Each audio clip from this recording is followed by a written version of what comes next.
Good morning student. आज मैं एक बार फिर से आप लोगों के सम्मुख उपस्थित हूँ जनसंचार पार्ट 2 के प्रश्न उत्तर के साथ। देखिए हमारा जो 15 क्वेश्चंस तक मैंने पार्ट 1 में आपको बताया था वो क्या था, इंटरनेट पत्रकारिता के कितने दौर हुए हैं। तो मैंने यहाँ पे आपको बताया था कि इंटरनेट पत्रकारिता का ये तीसरा दौर है। देखिए यानी कि एक दशक, तीसरा दशक है दौर, यानी कि दशक 1982 से 1992 तक एक, और 92 से 93 तक एक, और 2001 से ये तीसरा दौर हमारा शुरू हुआ है। 2001 तक दूसरा दौर था, 2002 से तीसरा दौर हमारा ये जो है शुरू हुआ है। ठीक है, आगे देखते हैं बेटा, भारत में इंटरनेट का आरंभ कब हुआ। ये क्वेश्चन है हमारा 16 क्वेश्चन। भारत में इंटरनेट का आरंभ कब हुआ। क्वेश्चन नंबर 16, भारत में इंटरनेट का आरंभ कब हुआ। तो यहाँ देखिए भारत में इंटरनेट की शुरुआत कब हुई, 1993 ईस्वी में हुई थी। कब हुई, 1993। भारत में इंटरनेट का आरंभ कब हुआ। भारत में इंटरनेट की शुरुआत 1993, वैसे 1995 से मानी जाती है, लेकिन 1993 में ये इसका प्रवेश हो चुका था। अब देखिए नेक्स्ट क्वेश्चन है 17 क्वेश्चन, वेबसाइट पर विशुद्ध पत्रिका आरंभ करने का श्रेय किसे दिया जाता है। वेबसाइट पर विशुद्ध पत्रिका आरंभ करने का श्रेय किसे दिया जाता है। ठीक है, तो भारत में इंटरनेट पर विशुद्ध पत्रकारिता करने का श्रेय जो है वो तहलका.com को दिया जाता है। यहाँ ध्यान देने की बात है आपका, तहलका.com को ये दिया जाता है। नेक्स्ट क्वेश्चन है, इंटरनेट पत्रकारिता आजकल बहुत लोकप्रिय क्यों है। इंटरनेट पत्रकारिता आजकल बहुत लोकप्रिय क्यों है।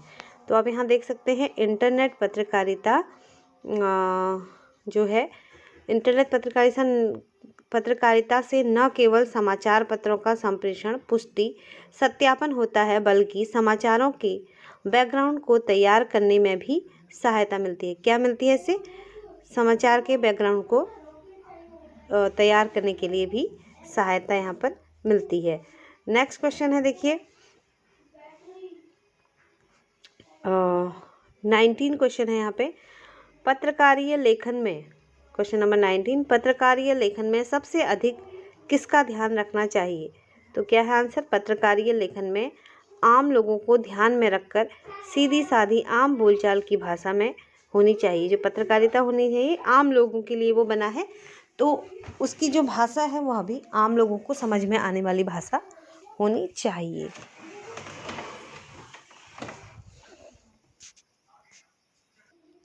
आगे आप देख सकते हैं क्वेश्चन नंबर 20। क्वेश्चन नंबर 20 में हमारा आएगा कि उल्टा पिरामिड शैली क्या है। उल्टा पिरामिड शैली क्या है। अब देखिए इनमें सबसे पहले महत्वपूर्ण तथ्य तथा जानकारियों को ध्यान में रखकर समाप्त कर दिया जाता है।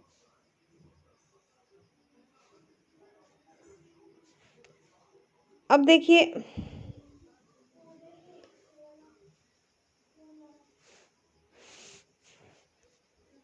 अब इसमें क्या होता है कि जैसे सबसे पहले महत्वपूर्ण चीज़ें इसमें पहले आती हैं, और जो कम महत्व की चीज़ें होती हैं वो लास्ट में आती हैं। तो इसका जो स्वरूप होता है उल्टा पिरामिड की तरह होने के कारण इसको उल्टा पिरामिड शैली कहा जाता है। नेक्स्ट क्वेश्चन देखिए, पूर्णकालिक पत्रकार किसे कहा जाता है। पूर्णकालिक पत्रकार जो है वह किसको कहा जाता है। नेक्स्ट क्वेश्चन है, तो पूर्णकालिक पत्रकार किसी समाचार संगठन में काम करने वाला नियमित वेतनभोगी जो पत्रकार होता है उसे पूर्णकालिक पत्रकार कहते हैं। और आंशिक पत्रकार, अगला है आंशिक पत्रकार। देखिए आंशिक पत्रकार किसे कहा जाता है। अंशकालिक पत्रकार कौन होता है, जो आंशिक या अंशकालिक पत्रकार होता है। अंशकालिक पत्रकार वह होता है जो किसी समाचार संगठन के लिए किसी निश्चित मानदेय के आधार पर काम करता है। ठीक है, ये आप समझ गए होंगे। नेक्स्ट क्वेश्चन है देखिए क्वेश्चन नंबर 23, फ्रीलांस पत्रकार से क्या तात्पर्य है। अब ये बहुत ही इंपॉर्टेंट क्वेश्चन है, बहुत बार बार पूछा जाता है। तो फ्रीलांस पत्रकार किसी समाचार पत्र से संबंधित नहीं होता, वह समाचार पत्रों में लेख भुगतान के आधार पर लिखता है। आप समझ गए, देखो फ्रीलांस पत्रकार किसी समाचार पत्र से संबंधित नहीं होता, वह समाचार पत्रों में लेख भुगतान के आधार पर लिखता है। यानी कि कोई एक पत्रकार पत्र में जो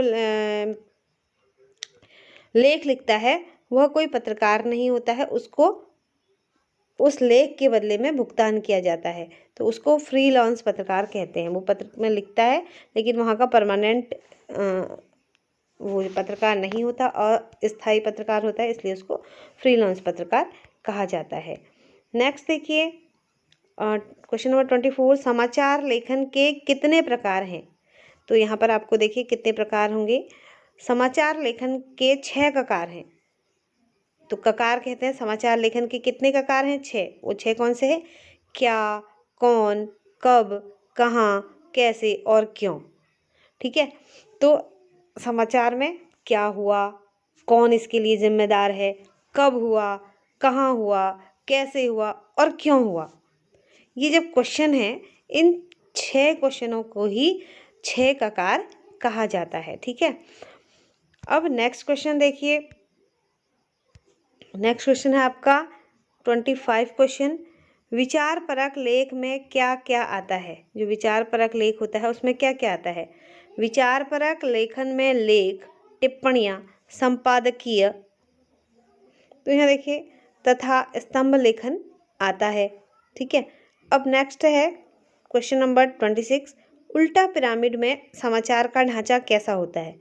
तो यहाँ देखिए इसमें सबसे महत्वपूर्ण तथ्य अथवा सूचना को सबसे पहले लिखा जाता है और इसके बाद घटते हुए महत्व क्रम में लिखा जाता है। पहले महत्वपूर्ण चीज़ें लिखी जाती हैं और बाद में कम महत्व की चीज़ें बाद में आती है, तो इसका ढांचा एक उल्टा पिरामिड की तरह होता है, इसलिए इसको उल्टा पिरामिड शैली कहा जाता है।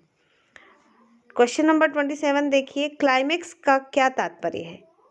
अब इसका उत्तर देखिए, समाचार के अंतर्गत किसी घटना का नवीनतम और महत्वपूर्ण पक्ष ही क्लाइमेक्स कहलाता है। जब समाचार होता है तो समाचार के अंतर्गत कोई घटना घटती है, उसका नवीनतम और महत्वपूर्ण पक्ष जो होता है वो क्लाइमेक्स होता है, मतलब कि आगे क्या होगा, आगे क्या होगा। ठीक है, आगे देखिए 28 क्वेश्चन है, फीचर किसे कहते हैं? किसी सुव्यवस्थित सृजनात्मक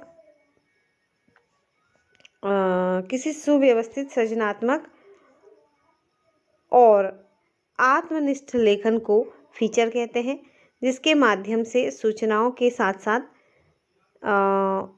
इसमें बीच में मिसिंग है, तो इसमें सूचनाओं के साथ साथ कल्पना का भी ध्यान दिया जाता है, कल्पना पर भी ध्यान और रोचकता पर भी ध्यान दिया जाता है, इसमें ये है। ठीक है, 29 जो हमारा क्वेश्चन है वो क्या है? विशेष रिपोर्ट क्या होती है? विशेष रिपोर्ट क्या होती है? किसी घटना, समस्या या मुद्दे की गहन छानबीन और विश्लेषण को विशेष रिपोर्ट कहते हैं। ठीक है, नेक्स्ट है संपादकीय क्या है? वह लेख जिसमें किसी मुद्दे के प्रति समाचार पत्र की अपनी राय प्रकट होती है, वो संपादकीय कहलाती है। यानी कि जो संपादक लिखता है ये बहुत ही महत्वपूर्ण है, इसको आपको समझना चाहिए। जो संपादक लिखता है उससे उस पत्र की विचारधारा भी हमें पता चलती है और ये पता चलता है कि इस समाचार पत्र का क्या उद्देश्य है, ये समाचार पत्र किन मुद्दों पर काम कर रहा है, इससे संपादकीय से ये स्पष्ट हो जाता है। ठीक है,